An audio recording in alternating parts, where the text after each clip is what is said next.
continuing the reasons why I thought that Terence Crawford should have had Fighter of the Year.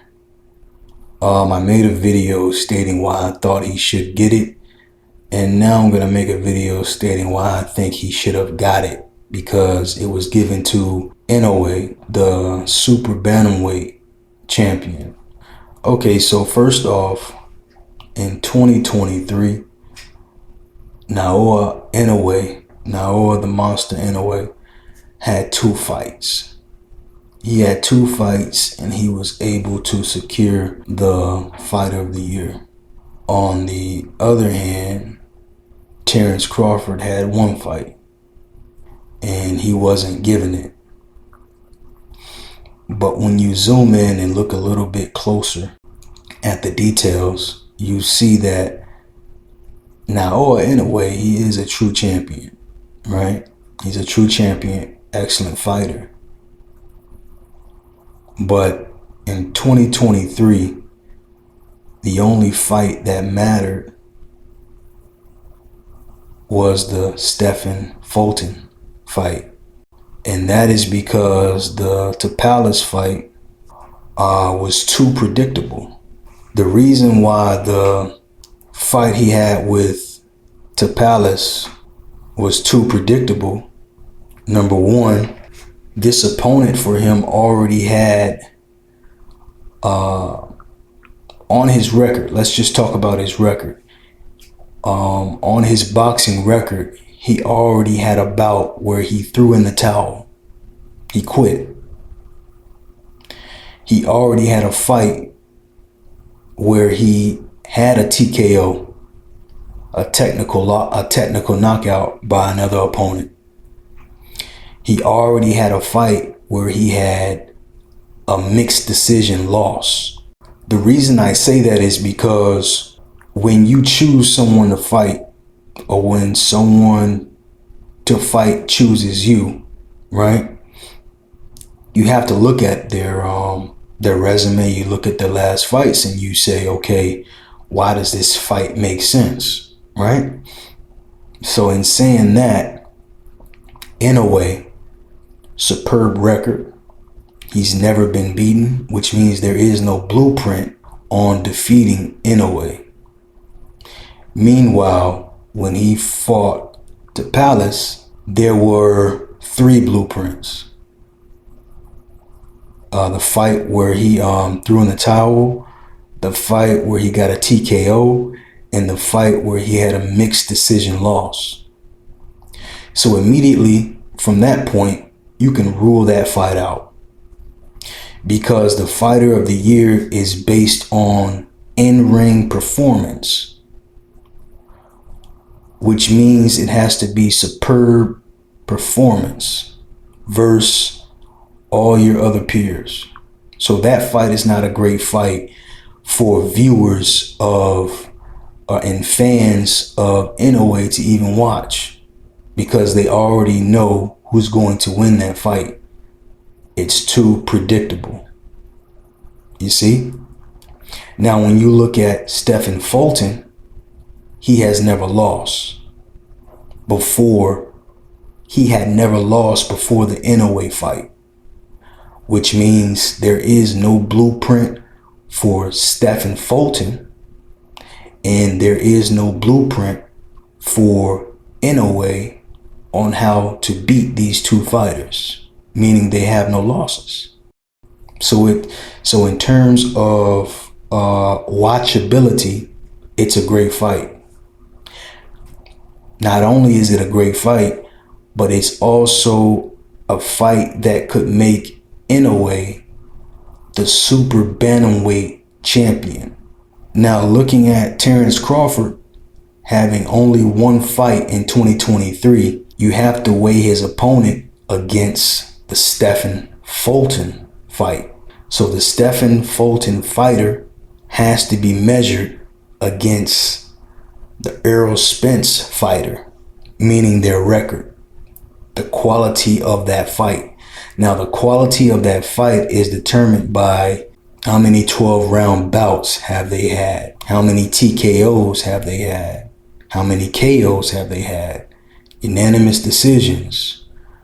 How many fights have they had where they had their opponent throw in the towel? How many fights went the distance? The entire 12 rounds. How many fights were split decisions? So these are the things you use when you're determining the quality of the fighter. So when you compare Spence to Fulton, he wins in 6 categories. Right? Spence has had a higher percentage in 12-round bouts versus his record. He's had a higher percentage, and keep in mind these numbers are before the fights that made the year, right?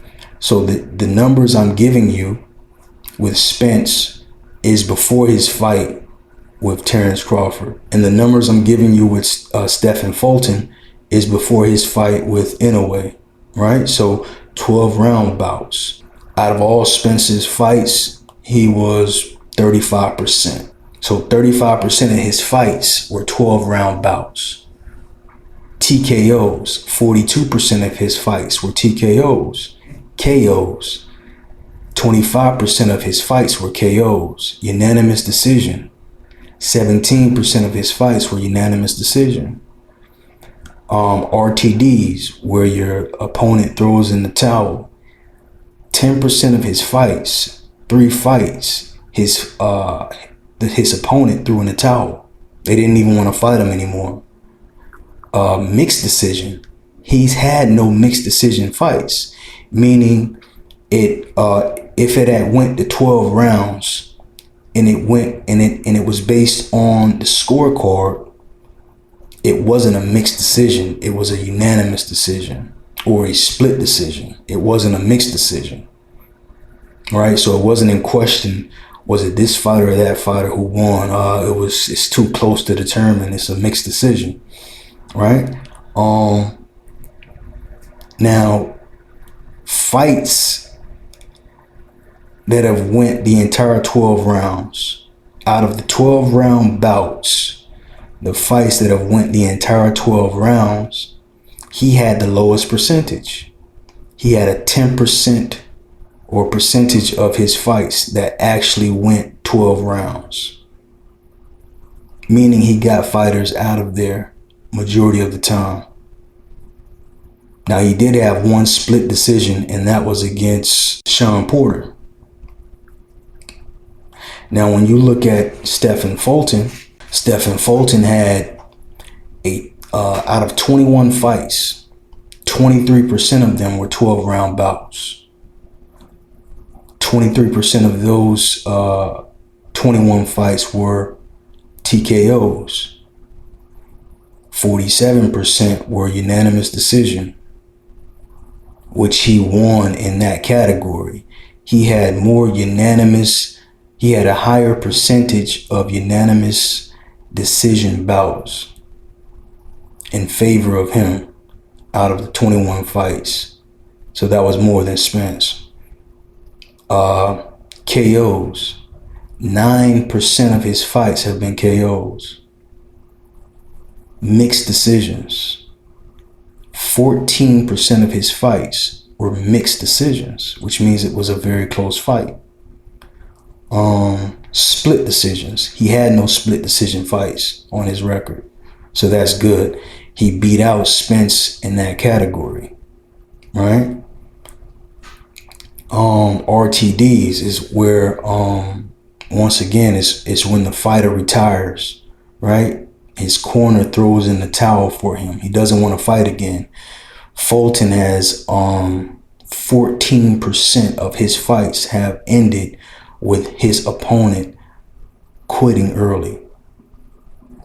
Out of the 12-round bouts he's fought, only 23% of them have went the distance, right? So when you put these two fighters side by side, Errol Spence is the higher quality opponent versus Fulton. Errol Spence wins in 6 categories. Fulton wins in 2 categories. Now, even though the Spence fight ended, the Errol Spence and Terence Crawford fight ended in a 9th round TKO, and in a way, and the Fulton fight ended in an 8th round TKO, with, in a way, getting Fulton out of there 1 round earlier than Terence Crawford was able to get Spence out of there.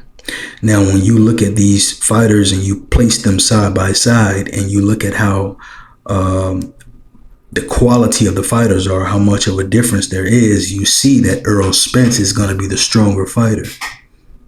He's going to be the stronger fighter in respect to his weight class versus what Fulton is in respect to his weight class. That's the reason I think Terence Crawford should have got the Fighter of the Year award, as well as what he did outside of the ring. I think that matters. But hey, I'm not the one who created the award, right? According to the award, it's based on in-ring performance. So when you put these 2 fighters up against each other, you'll see that Terence Crawford is the superior fighter. So meaning the fight they fought, out of the 2 fighters, everybody saw the results of the Errol Spence versus Terence Crawford fight for Undisputed. Everyone saw the results of that fight and what Terence Crawford was able to do to Errol Spence, right? So considering all of this, I do believe that Terence Crawford was robbed of Fighter of the Year.